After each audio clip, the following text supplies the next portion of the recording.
No. Every day, officers deal with conflict.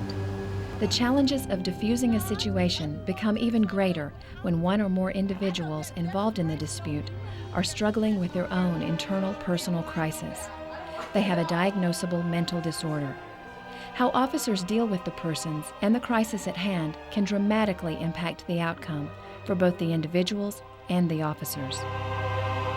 Right now in the United States, it is estimated that as many as 15 million adults and children have been diagnosed with mental disorders.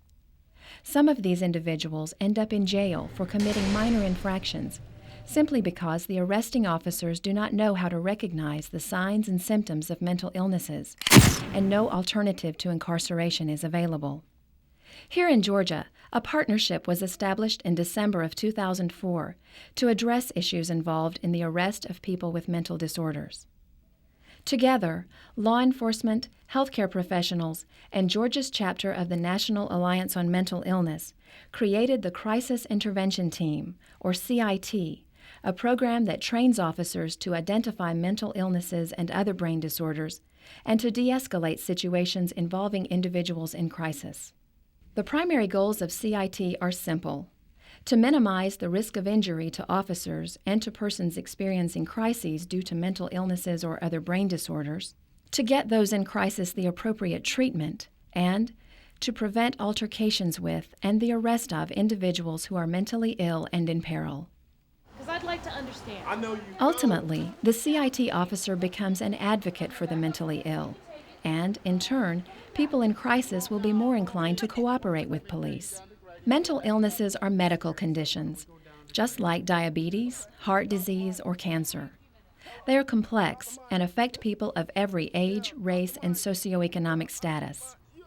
The most common forms include schizophrenia, schizoaffective disorder, bipolar disorder, depression, obsessive-compulsive disorder, panic and severe anxiety attacks, and post-traumatic stress disorder. There's no water in there. There is no water in there. I'm not stupid.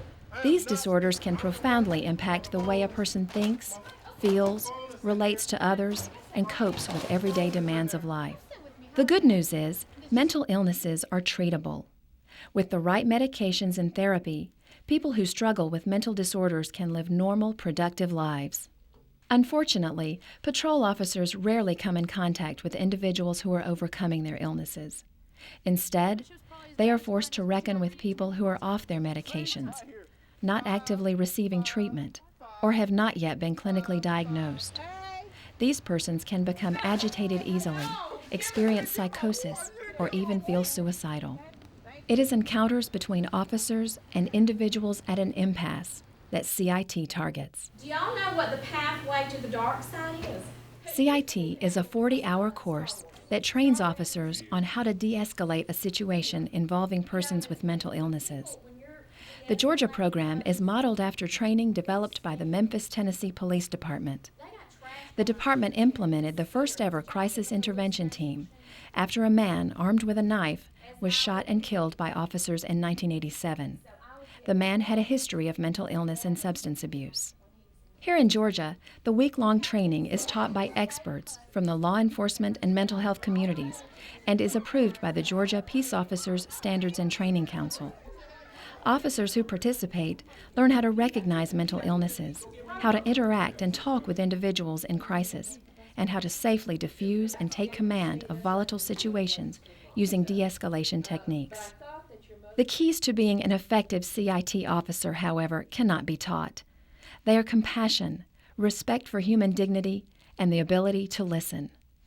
When a CIT officer arrives on the scene, he or she is in charge. The objective is to get voluntary compliance from the individual experiencing the crisis, avoiding a physical altercation and arrest. Because of that, much of the training focuses on de-escalation skills through role-playing. Here's how CIT works. Man, I'm glad you guys are here. My crazy-ass sister in there's tearing the place up. How you doing, sir? I'm not too good today. My sister in there's going crazy. I appreciate y'all getting here. Can you tell me your name? My name's Bubba. Hey, Bubba. My name is Charlene. I'm a CIT officer with Fulton County, and this is my partner, Paul. We're here to help your sister and see whatever. She's a nutcase. She's in there tearing up the house. Okay, I can't get her to take her pills. What's your sister's name? Sally Ann. Sally Ann? Yes, sir. can you tell me if there's any weapons in the house? There's no guns or anything in there, but there's... Hello? You get out of here! Sally Ann, can I come in? Get out of here! My name Get is out Paul of here. Michaud, and I'm a Oh, now CIT he's called officer, the goddamn President of cops. the Investigation Team. The CIT officer introduces himself first and calls the person in crisis by name. I can see that you're upset, but I'm here to help you. Notice the CIT officer uses I statements to convey that he is listening, he empathizes, and he cares. I am upset. You would be too if your brother was trying to poison you. You make him leave. He's trying to poison me. I don't want to take that medication anymore. It's making me sick. So, Sally Ann, what you're saying is that the medication makes you sick. Yes, it does. The CIT officer stays calm and focused and continues to attempt to resolve the situation without a confrontation. He restates Sally Ann's concerns, showing that he is listening and understands. Because I'm sick with the medication, and he's sick. I'm sick. So it has a lot of side effects, is what you're saying? Yes. Here, the CIT officer reflects Sally Ann's feelings in an attempt to comfort her. Paraphrasing is also a useful technique. It reassures the person that the CIT officer has a grasp of the crisis at hand. It does make me sick, and it made me gain all this weight, and it makes my mouth dry. I can hardly, and I don't want to go to jail. Let's talk about it and see how maybe we could talk about your doctor and see if we can get you some other medication that might make you feel better. Do you think that might be a solution? Come on, Sally, let's go see if we can get you some help, okay? We'll go down and talk to a doctor. I don't need that medicine. I need different Why don't you medicine. come with me, Sally Ann? You're not going to arrest me? No, I'm not going to arrest you. This scenario is just one of many a patrol or CIT officer might encounter involving persons in crisis. In this case, the way the CIT officer handled the situation resulted in a peaceful resolution for both the officer and Sally Ann. Unfortunately, not all cases are going to have happy endings like this one, no matter how hard the CIT officer tries. Remember, the most important objective of CIT involves safety. The safety of the officers, the individuals with mental illnesses, and the entire community. Departmental policies and protocols should be followed at all times. Go ahead for 1208. Find out which state mental health facilities and community hospitals participate in the CIT program, and keep a record of those institutions in the patrol vehicle. If there is uncertainty about an individual's mental health, take him or her to an emergency receiving facility for evaluation by professionals.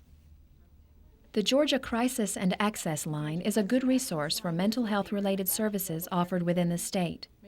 The helpline can be reached at 1-800-715-4225 and is available to law enforcement statewide.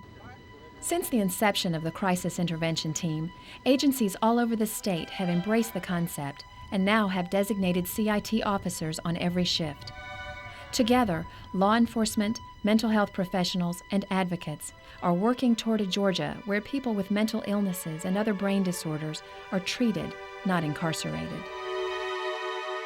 For more information on the CIT program or to register for training, visit the Georgia Bureau of Investigation website at www.ganet.org/GBI/CIT.